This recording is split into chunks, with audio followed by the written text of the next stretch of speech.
My name is Chloe. I want to tell you my story. It's about meeting someone nice, feeling happy, and then finding out a big secret. A secret that changed everything. I live in a town called Meadowbrook. It's a pretty town with lots of trees and a river that runs through the middle. I work in an office building downtown. It's not a very exciting job. I'm an administrative assistant. That means I answer phones, type letters, and make coffee. My life is mostly quiet.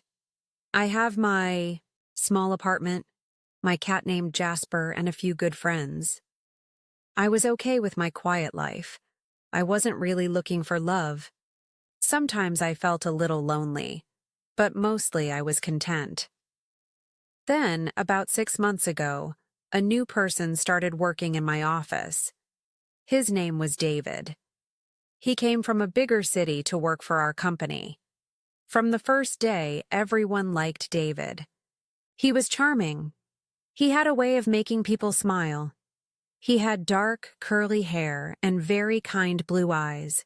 He always dressed nicely. He seemed smart and friendly. He made the office feel a little brighter. David's desk was near mine. So, we started talking. Just small talk at first. About the weather, about work, about coffee. He asked me questions about Meadowbrook.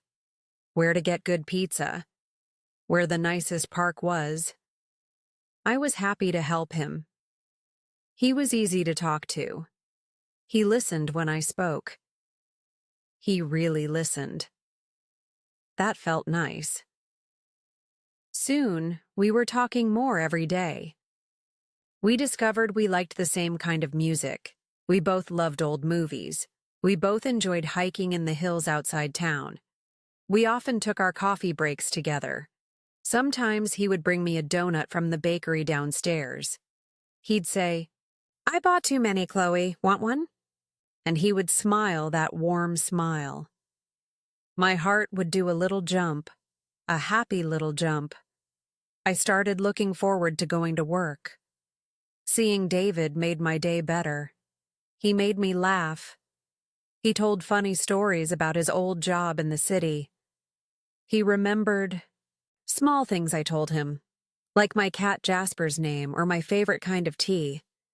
It made me feel noticed. It made me feel special. I told my best friend Sarah about him. Sarah and I meet for lunch every Wednesday.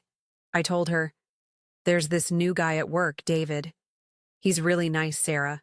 So easy to talk to." Sarah smiled. "Oh, really?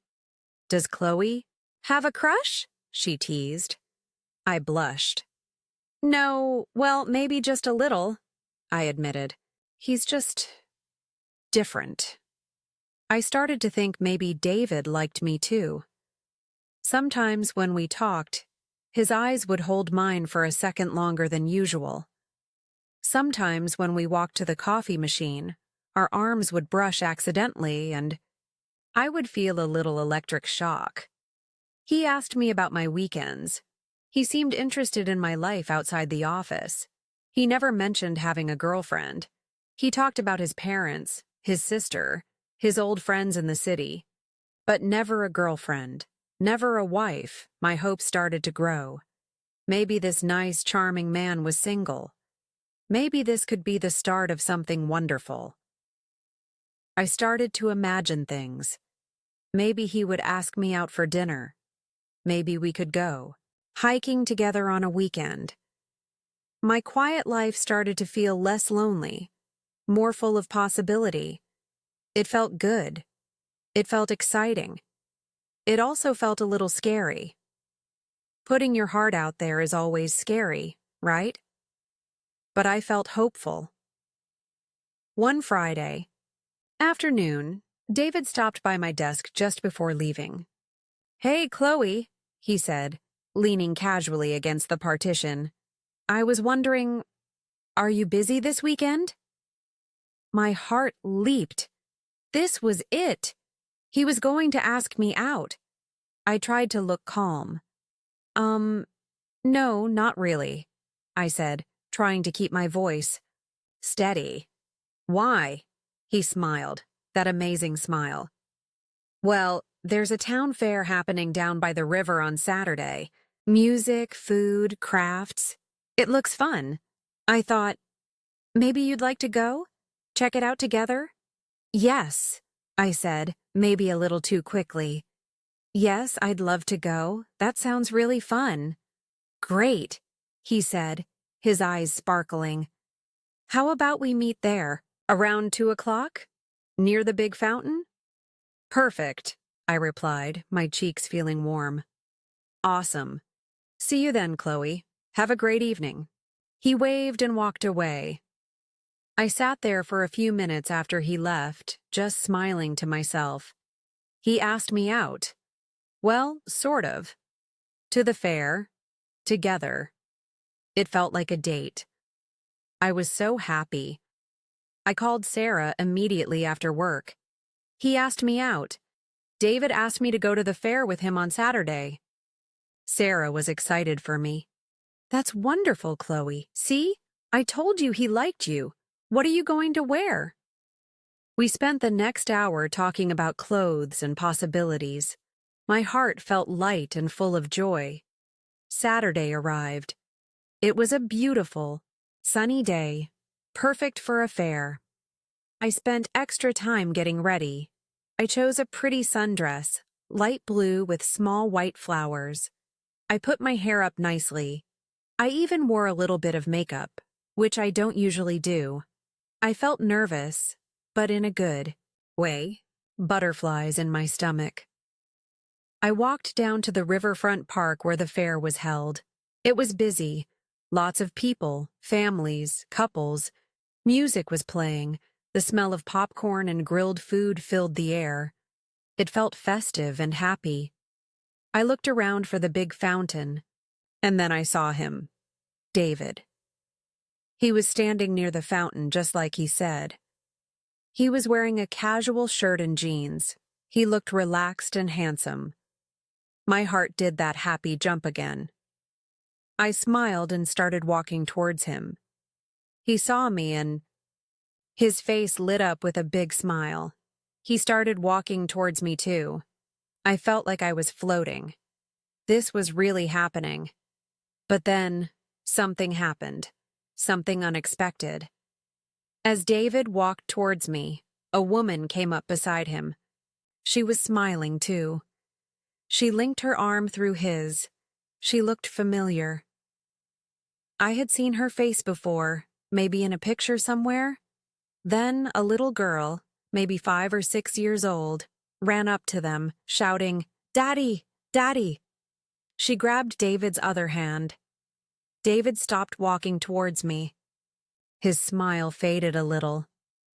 He looked surprised to see me there, right then. The woman beside him looked at me, then at David, then back at me. Her smile also faded, replaced by a look of confusion.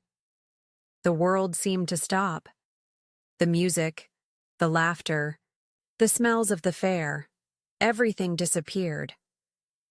All I could see was David standing there, with a woman's arm linked through his, with a little girl calling him Daddy. Daddy.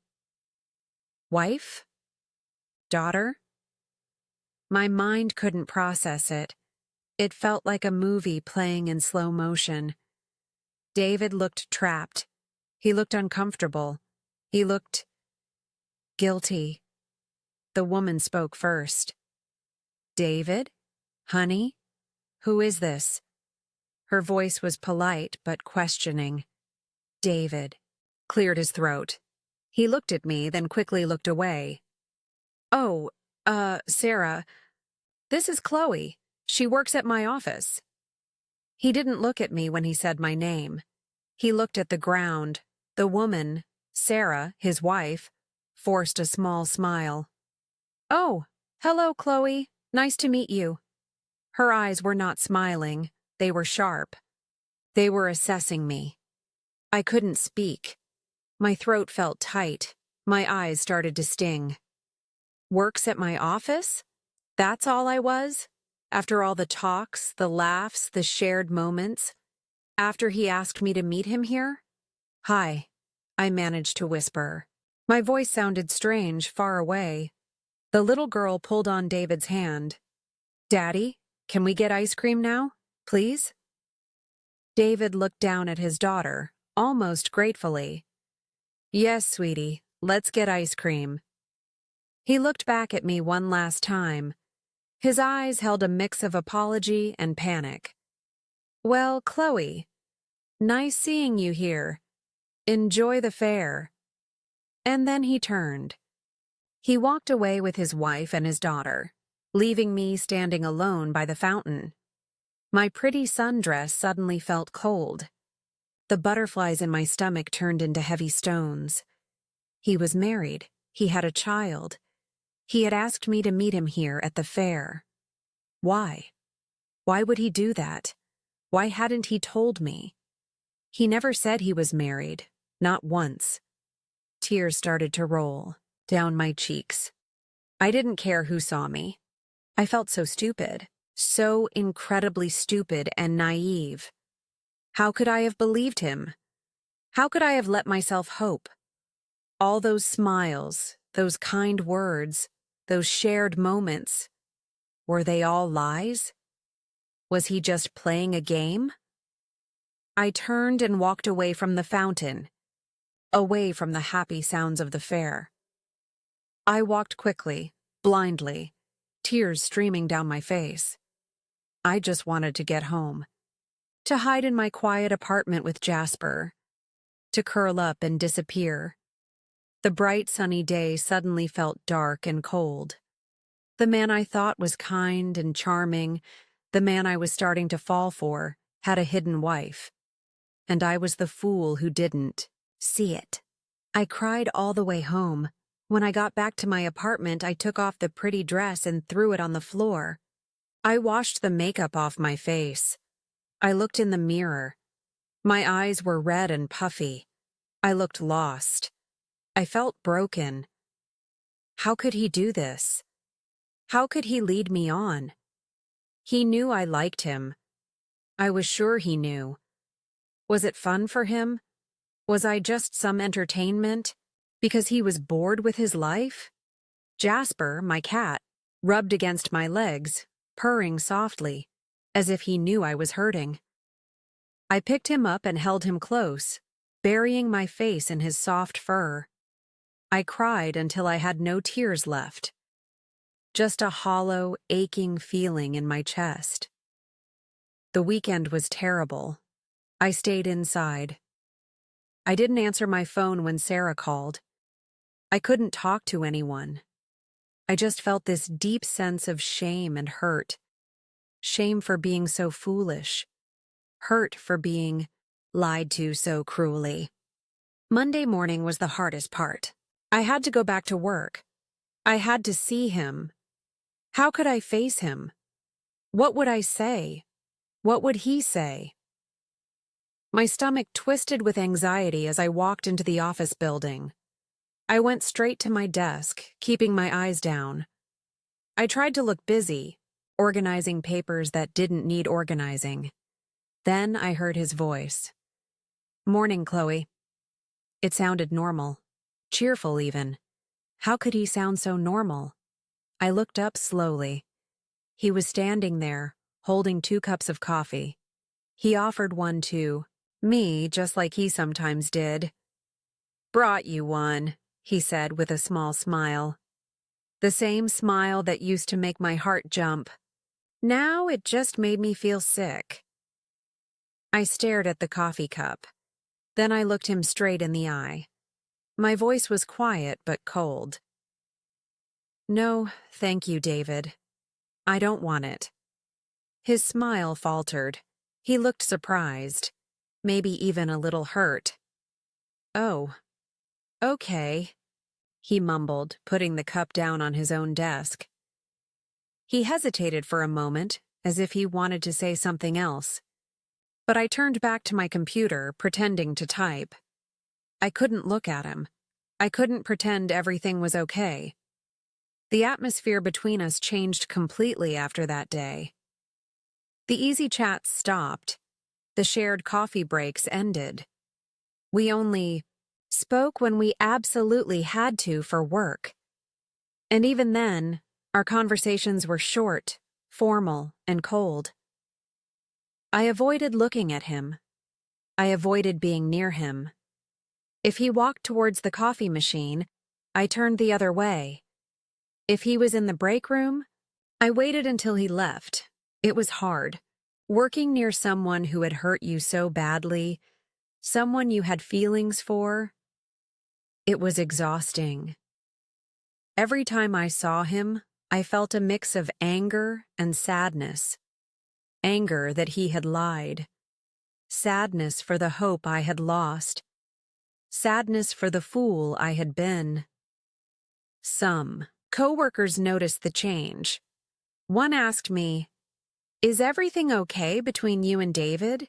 You guys used to talk all the time." I just shrugged and said, "We're just busy with work." Another lie.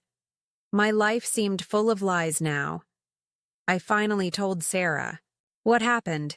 We met for lunch and I just broke down. I told her everything. Seeing him at the fair, the wife, the child, the coffee on Monday morning. Sarah was furious.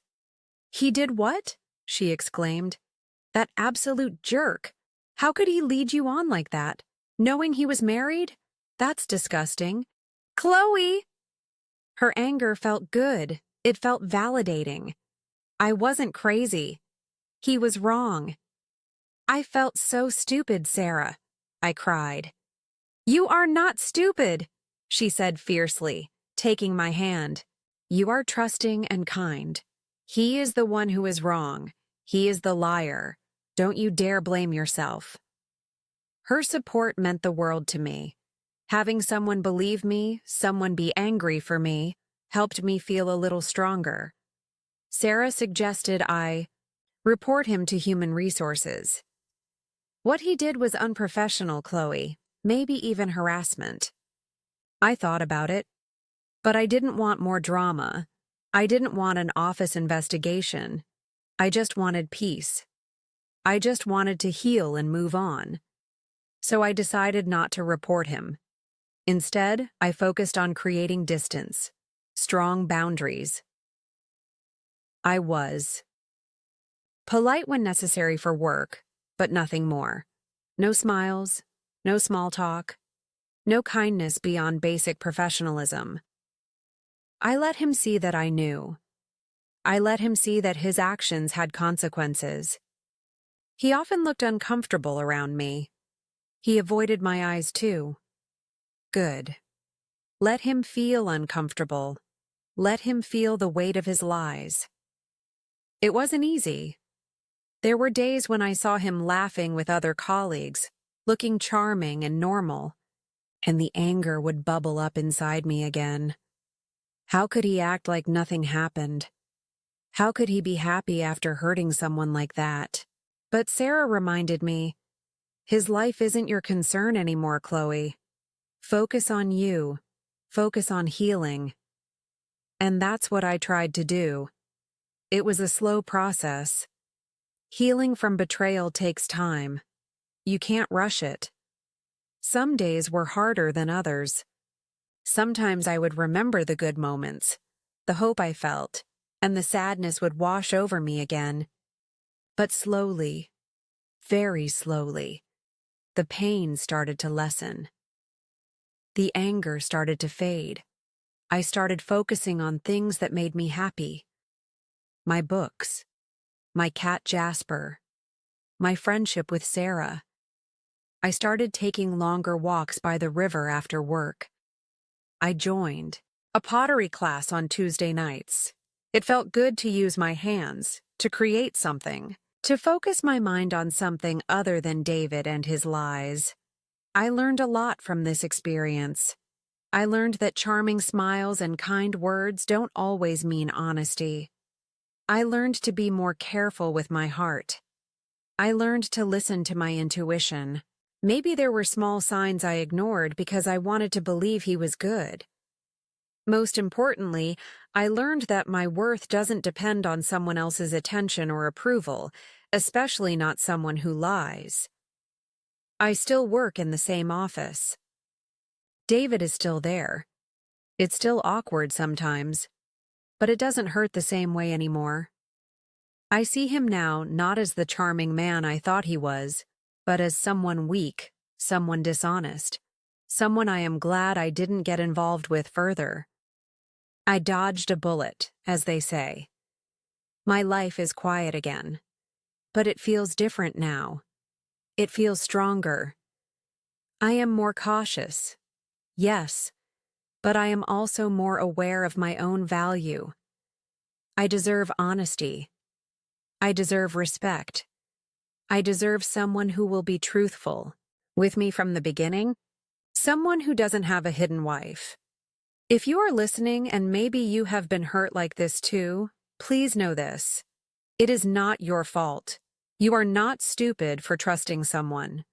They are wrong for breaking that trust. It's okay to feel hurt, angry, and sad. Allow yourself to feel those things, but don't let it define you. Don't let someone else's lies dim your light. You are strong. You can heal. You can move forward. Focus on yourself, on what makes you happy. Build your own life full of honesty and self-respect. You deserve that. We all do. Keep going. You can do this.